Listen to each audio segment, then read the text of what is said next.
सभी भाई बहनों को जय मसीह। आपका स्वागत है हमारे इस वीडियो में। और आज मैं आपको परमेश्वर का एक अद्भुत वचन जो कि हमारे और आपके लिए बहुत ही लाभदायक है, अगर हम उस वचन को पढ़ते हैं और उस वचन को गहराई से जाकर हम सोचते हैं तो परमेश्वर का कलाम हमसे क्या कहता है। जब हम नए नियम मत्ती 7 अध्याय के 21 पद में पढ़ते हैं तो वहाँ पर वो बातें लिखी हुई हैं जो आपके और हमारे सोचने के लिए हमको मजबूर करती हैं, क्योंकि वहाँ पर परमेश्वर ने साफ़ सुथरी बात लिख दी है कि किस तरह से हम लोग स्वर्ग राज्य में प्रवेश करेंगे और कौन से लोग जाएंगे और कौन से लोग नहीं जाएंगे। तो ये आज हमें सोचने की ज़रूरत है, हमें अपने जीवन को बदलने की ज़रूरत है और हमें परमेश्वर हमसे क्या चाहते हैं उन बातों को हमको ध्यान में लाना है कि हम किस तरह से परमेश्वर के योग्य बने, किस तरह से हमें परमेश्वर चाहता है कि मेरे बच्चे और मेरे बेटे बेटियां बने। तो वहाँ पर परमेश्वर का वचन कहता है कि जो मुझे हे प्रभु कहेंगे उनमें से एक भी स्वर्ग के राज्य में प्रवेश ना करने पाएगा। यहाँ पर आप लोग कह रहे होंगे कि हम लोग भी ऐसा ही कहते हैं, लेकिन ऐसी बात क्यों वचन में लिखी है। आगे जब आप वचन पढ़ते हैं तो वहाँ पर परमेश्वर का वचन कहता है, परंतु वो जो मेरे स्वर्गीय पिता की इच्छा पर चलते हैं वही स्वर्ग राज्य में प्रवेश करेंगे, और जो मुझे हे प्रभु कहते हैं वो लोग नहीं। क्योंकि देखिए, अगर आप और हम अपने होठों से परमेश्वर का आदर करते हैं लेकिन हमारा हृदय परमेश्वर से दूर रहेगा तो हम लोग ये उम्मीद ना रखें कि हम लोग परमेश्वर के स्वर्ग राज्य में प्रवेश करने पाएंगे।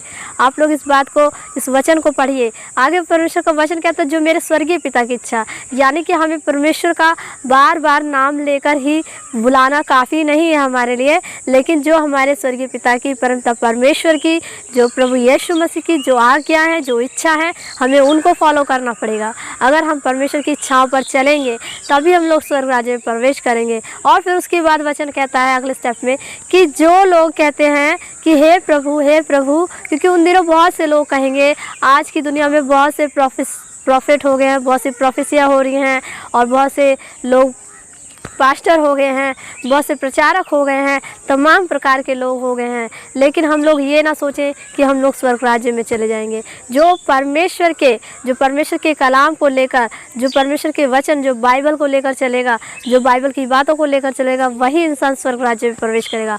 और यूं ही परमेश्वर का स्वर्ग राज्य इतना आसान नहीं है कि उसमें से हर एक इंसान जा सकता है, नहीं, बहुत ही कठिन है, लेकिन नामुमकिन नहीं है। तो आगे वचन हमें बताता है कि जब हम वहाँ पर कहेंगे, उन दिनों बहुत से लोग कहेंगे कि हे प्रभु, हमने आपके नाम से भविष्यवाणियाँ नहीं की, हमने आपके नाम से दुष्ट आत्माएं क्या नहीं निकाली, तो और आश्चर्य कर्म नहीं किए। तो परमेश्वर का वचन कहेगा, मैं तुम्हें नहीं जानता। परमेश्वर का वचन कहता है, मैं तुम्हें नहीं जानता, हे कुकर्म करने वालों, मेरे सामने से चले जाओ।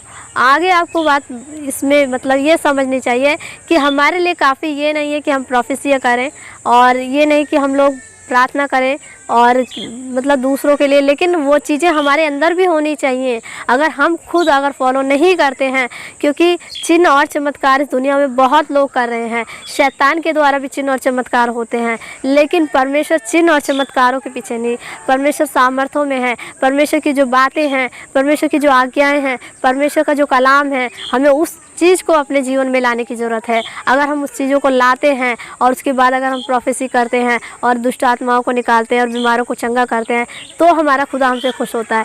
ये नहीं कि हमने ये बातें कर दी और परमेश्वर की बातें हमारे जीवन में ना हो, हम दूसरों को उपदेश दें लेकिन हम उन बातों पर खुद ना चलें, तो ये गलत बात है। आप लोग अपने अंदर चेक कीजिए। आप लोग ये मत सोचिए कि जो बड़े बड़े प्रॉफिट हैं या हम लोग हैं जो आपको बता रहे हैं, हम लोग भी नहीं जा सकते, क्योंकि वो परमेश्वर की इच्छा क्या है कि जो स्वर्गीय पिता की इच्छा पर चलेगा, जो परमेश्वर की बातों पर चलेगा, जो हम जैसे परमेश्वर ने दुख सहा इस धरती पर रहकर और अपने नाना प्रकार की परीक्षाओं में खरा निकल के दिखाया परमेश्वर के सम्मुख, आज परमेश्वर के दाहिने जा बैठा है। वो दुख, वो परेशानियां अगर हम लोग उठाते हैं दूसरों के लिए और दूसरों की बातें सुनते हैं, परमेश्वर के कलाम को लेकर अगर हमारा ठट्ठा उठता है, तब हम स्वर्ग राज्य में प्रवेश करने पाएंगे, क्योंकि वो परमेश्वर यही चाहता है, उसकी यही इच्छा है।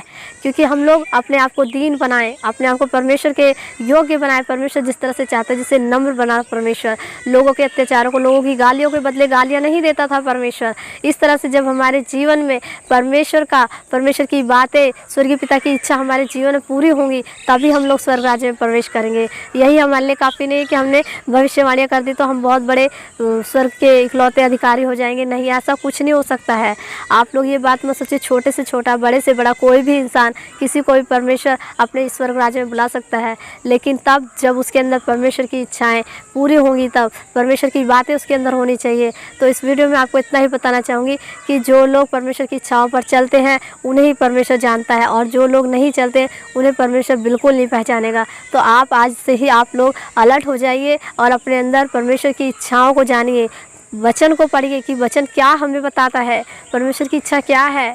परमेश्वर हर बात में कहता है प्रार्थना करें, धन्यवाद करें। इस तरह से अगर हम लोग करेंगे, अपने जीवन में परमेश्वर की आज्ञाओं को फॉलो करेंगे, परमेश्वर की इच्छाओं को पूरा करेंगे, तभी हम स्वर्ग राज्य में प्रवेश कर सकते हैं। इस वीडियो में इतना ही। अगली वीडियो में कुछ ऐसे ही परमेश्वर के सुसमाचार के साथ मिलेंगे। तब तक के लिए जय मसीह।